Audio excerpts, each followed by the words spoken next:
Hello students. तो last class में हम बातें कर रहे थे equation of motion of a particle moving under central force, और उसके बारे में अपन काफ़ी बातें कर चुके थे। मैं ये डेरिवेशन आप लोगों को करवा रही थी और मैंने आपको एक होमवर्क भी दिया था। आई होप आप लोगों ने किया होगा वो, जिन जिन बच्चों ने देखी है वीडियो।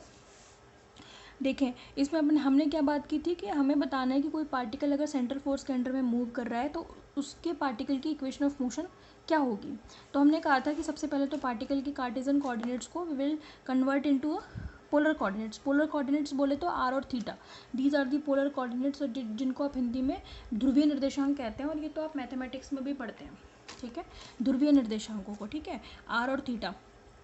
ठीक है, फिर हमने क्या किया था, ये डायग्राम बनाया था। इस डायग्राम के थ्रू हमने कार्टेशियन कोऑर्डिनेट को कन्वर्ट करने वाली एक इक्वेशन लिख ली थी, जो कि पोलर कोऑर्डिनेट्स में x equals to R cos theta. हमने कहा था कोई पार्टिकल m है जिसके कोऑर्डिनेट x और y हैं, तो x ये डिस्टेंस होगी, y ये डिस्टेंस होगी, this is theta, that is the made angle by this position vector r।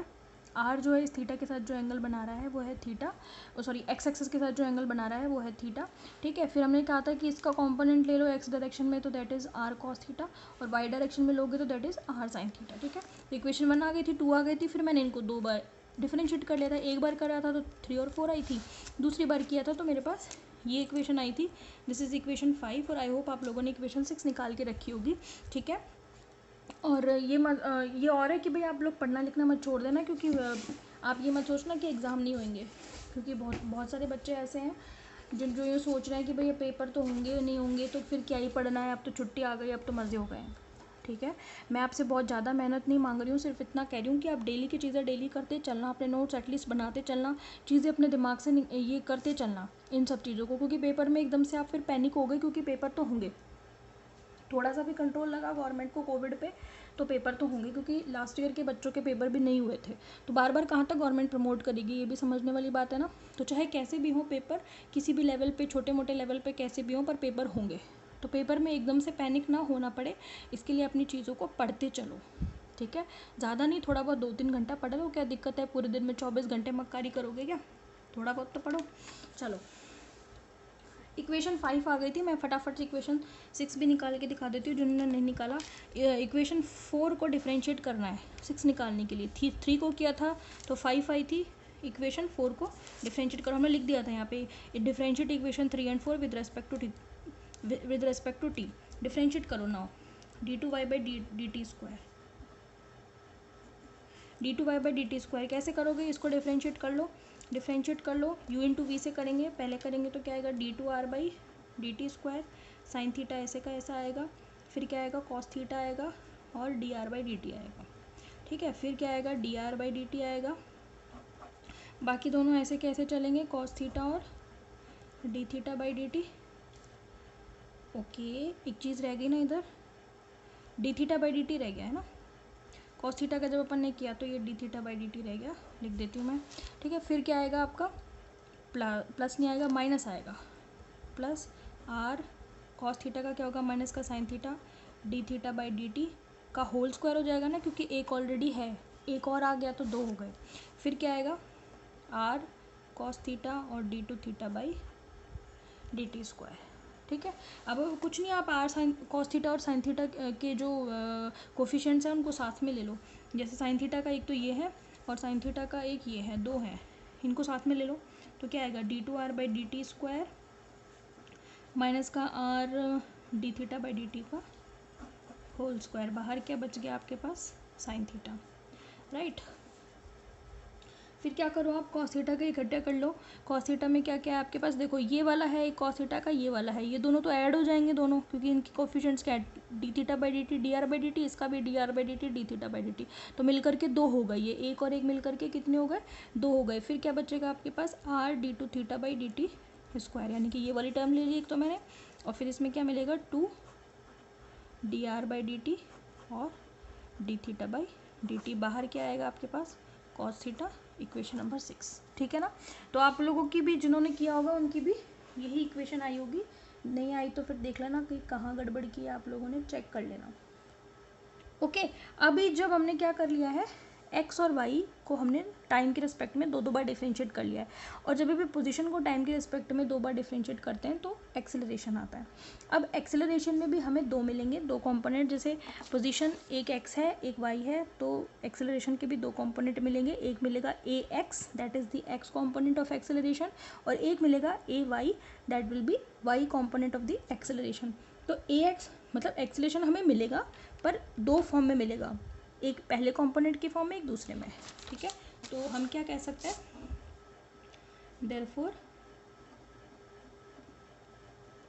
Acceleration a vector क्या होगा, a x i cap a y j cap, और you can say it d2x/dt² i cap plus d2y/dt² j cap. अरे भाई ये तो कहेंगे x का दो बार कर लिया तो मैंने उसको ए एक्स कह दिया, y का दो बार डिफरेंशिएट कर लिया टाइम के रिस्पेक्ट में तो वो ए वाई हो गया, और आई कैप और जे कैप डायरेक्शन को बता रहे हैं, इसीलिए मैंने यहाँ पे वेक्टर लगाया है। बात समझ में आ रही है। अब ये दोनों वैल्यू हम निकाल चुके हैं, ये भी निकाल चुके हैं, ये भी निकाल चुके हैं, तो इक्वेशन 5 और 6 को यूज़ करके यहाँ पे रख देती हूँ मैं इसको, ठीक है भाई। तो रखें ज़रा, देयरफॉर ए वेक्टर बताओ तो ज़रा, वैल्यू रखो पहले d2x/dt² की, ये रही इक्वेशन 5 रख रही हूँ मैं उसको, तो कितना आएगा d2r/dt² माइनस का r/d(θ/dt) का होल स्क्वायर, ठीक है। इसके बाद इसके साथ आप क्या लगाओगे, cos थीटा बाहर है, चलो एक स्टेप बढ़ा देते हैं, cos थीटा और फिर साथ में क्या आएगा आई कैप, राइट। फिर क्या आएगा माइनस r/d2θ/dt² प्लस 2dr/dt और dθ/dt, ठीक है। बाहर क्या है आपके पास साइन थीटा और साथ में क्या है जे कैप, ठीक है भाई। अब क्या कर लो आप, क्या करोगे, हाँ ऐसे करना आप, चलो इसको और लिख देते हैं, अभी एक ही लिखा है क्या अभी हमने, अच्छा इक्वेशन 5 ही लिखी है अभी, तो ये और लिखनी है 6, चलो यहीं पे लिख दूँ फिर, नहीं तो दिक्कत आएगी आगे लिखूँगी तो। इसकी वैल्यू और रख लो, अच्छा जे कैप थोड़ी, इसके साथ भी तो आई कैप ही आएगा, एक ही लिखा है ना अभी तो, भाई ध्यान देना, अभी हमने सिर्फ d2x/dt² लिखा है, और आई कैप दोनों के साथ, दोनों ये दो टर्म्स हैं इक्वेशन 5 की, इन दोनों के साथ आई कैप मल्टीप्लाई होगा तो एक आई कैप यहाँ आ गया और एक आई कैप यहाँ आ गया। आप चाहो तो एक पूरी इक्वेशन लिखकर उसके बाहर आई कैप लिख सकते हो, मर्जी है आपकी, ठीक है।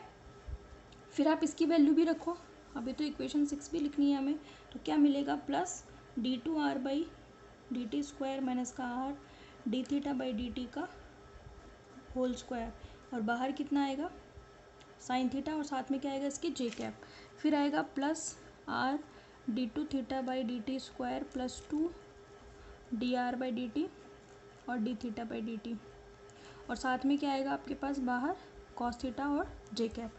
ये बात समझ में आ रही है, बस आप अपने हिसाब से कैसे भी कर लेना, मैं बता देती हूँ इक्वेशन 5 और 6 को यूज़ करके मैंने यहाँ पे रखा है, बस समझ में आ गई बात।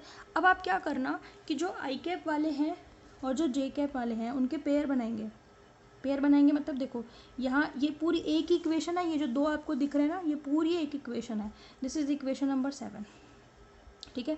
अब इन दोनों में देखो, ये दोनों में से कौन कॉमन आ रहा है, ये तो कॉमन आ रहा है, ये टर्म तो d2r/dt² माइनस का r/dθ/dt का स्क्वायर, ये तो कॉमन आ रहा है, तो बाहर क्या बचेगा आई कैप cos थीटा प्लस जे कैप साइन थीटा, यही बचेगा। ऐसे ही देखो यहाँ पे ये कॉमन आ रहा है तो क्या बचेगा माइनस का आई कैप साइन थीटा प्लस जे कैप cos थीटा, यही तो बचेगा। यानी कि अब की बार बड़े ब्रैकेट वाली चीज़ इन दोनों में कॉमन आ रही है, जो कि पूरी एक ही इक्वेशन है, ठीक है। तो देखेंगे क्या लिखेंगे अपन इसको देखें, देयरफॉर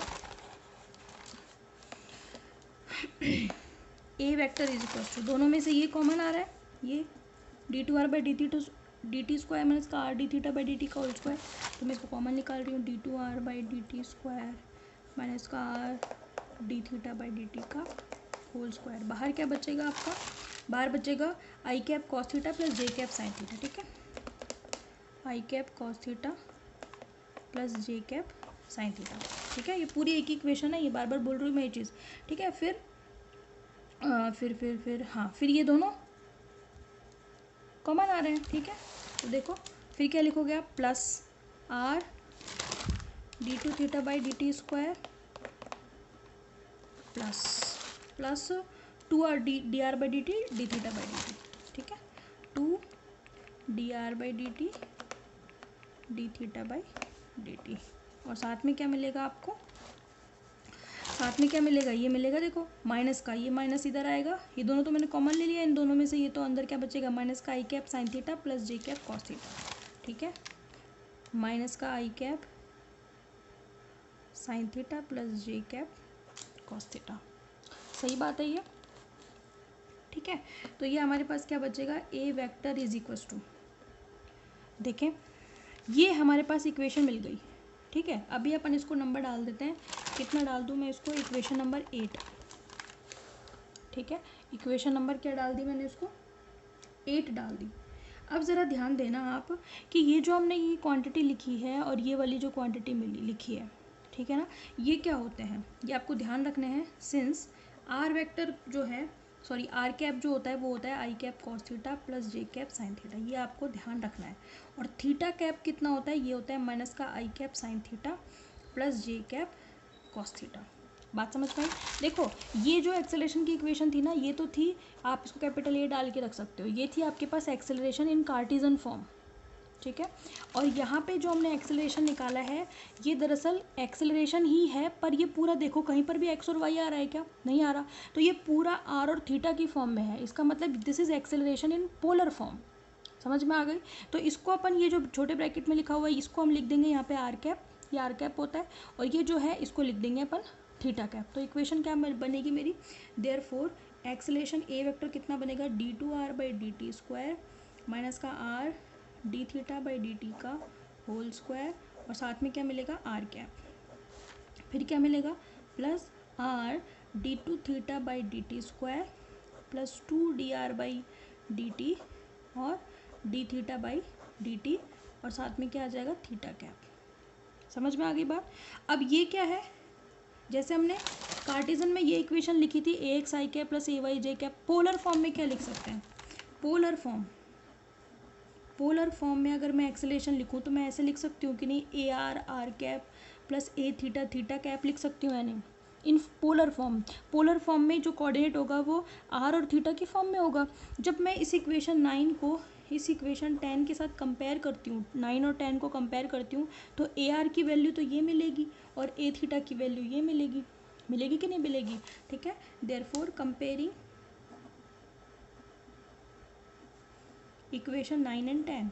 अब आप ऐसा तो नहीं सोच रहे ना कि ये कहाँ से आई है, अरे भाई जब अपन कार्टेशियन फॉर्म में ऐसा लिख सकते हैं, कार्टेशियन में 2 कंपोनेंट होंगे, एक एक्स में एक वाई में, तो पोलर में 2 कंपोनेंट होंगे, एक आर में और एक थीटा में। यहाँ पे ये आई कैप और जे कैप उसके एकांक सदिश थे एक्स और वाई डायरेक्शन में, यहाँ पे ये आर और थीटा एकांक सदिश है, लेकिन एक आर कैप की डायरेक्शन आर की डायरेक्शन में और एक थीटा की डायरेक्शन में है। बात समझ में आ गई। कंपेयर करोगे तो आपके पास ए आर कितना मिलेगा, ए आर मिलेगा d two r by D T square minus का r d theta by D t का होल स्क्वायर, और ए थीटा कितना मिलेगा ये ना, ठीक है, कितना है r d two theta by D T square plus 2 d r by D t और d theta by D t. बात समझ में आ गई आपको। तो ये हमने 2 कंपोनेंट निकाल लिए, इसको हम बोलते हैं रेडियल एक्सेलरेशन। क्या बोलते हैं, रेडियल एक्सेलरेशन, या हिंदी में बोलते हैं हम इसको त्रिज्यीय त्वरण। क्या बोलते हैं, त्रिज्यीय त्वरण। और इसको क्या बोलते हैं, इस वाले को देखो रेडियल आर से है, त्रिज्यीय त्वरण है, ये कहलाता है आपका दिगंशी त्वरण, या इसको अपन एंगुलर एक्सेलरेशन भी बोलते हैं इंग्लिश में, और हिंदी में बोलते हैं दिगंशी त्वरण। बात समझ में आ गई, बिकॉज थीटा से रिलेटेड जो होता है उसको अपन दिगंशी बोलते हैं। ठीक है, तो ये दिगंशी त्वरण कहलाता है, ये त्रिज्यीय त्वरण कहलाता है। बात समझ में आ गई। अब अभी भी बच रही है इसकी इक्वेशन ऑफ मोशन, अभी भी निकालना बाकी है। ठीक है, जिसको अपन करेंगे नेक्स्ट में कंप्लीट करेंगे, और इसमें नई चीज़ उठाएंगे, कोणीय संवेग संरक्षण का नियम रिगार्डिंग सेंट्रल फोर्स, अपन इसको प्रूव करेंगे। ठीक है, और आप पढ़ते रहो, बाकी कोई चीज़ समझ में नहीं आए तो पूछ लेना कमेंट सेक्शन में। ठीक है, और बाकी पढ़ते रहना, ये मेरी आप लोगों से रिक्वेस्ट भी है और ये मेरी सलाह भी है आप लोगों को, तभी आप पेपर में जो है पैनिक नहीं होगे, अदरवाइज़ आप परेशान होगे नई चीज़ों को एकदम से पेपर में पढ़ोगे तो। इसलिए जो लोग भी नहीं पढ़ रहे हैं आप उन लोगों को भी सजेस्ट करो कि थोड़ा थोड़ा निकाल ले, पढ़ ले, और आप लोग भी पढ़ना। ठीक है, तो मिलते हैं नेक्स्ट वीडियो में, इसको कंप्लीट करेंगे और नया टॉपिक नई मतलब इसी का नया एप्लीकेशन शुरू करेंगे। ठीक है, थैंक यू सो मच।